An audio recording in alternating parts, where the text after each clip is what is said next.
Ils n'ont connu que l'échec. Aujourd'hui, dépassement de soi, réussite, respect et cohésion font partie de leur quotidien. Depuis 50 ans, le service militaire adapté offre un nouveau regard sur la vie aux jeunes ultramarins en difficulté. Rencontre à Saint-Laurent-du-Maroni, au régiment du service militaire adapté de Guyane.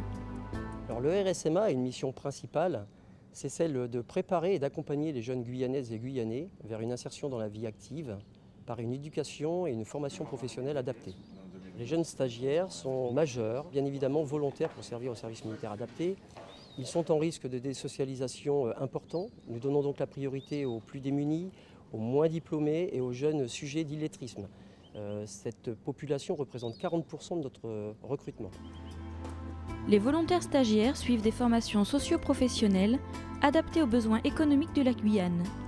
En parallèle, une remise à niveau scolaire est indispensable. La difficulté que l'on rencontre ici, c'est que la langue française n'est pas leur langue maternelle. Et à Saint-Laurent-du-Maroni, le français n'est pas la langue la plus utilisée. On peut très bien vivre tous les jours en ne parlant que la langue du fleuve, le mouchinaillé. Le but final, c'est qu'ils s'intègrent et qu'ils trouvent un travail. Après la théorie, la pratique. Direction la filière BTP, où le caporal-chef Rochelle, formateur, nous explique son rôle. Moi, normalement, à la base, en régiment, c'est moi qui est là-dessus et qui conduit. Et là, c'est moi en fait qui donne mes savoirs aux jeunes. Il faut aimer déjà le côté humain. Moi, j'adore ça, justement. Pouvoir dialoguer avec les jeunes, tout ça, les aider à s'en sortir. Petite marche avant, petite marche arrière.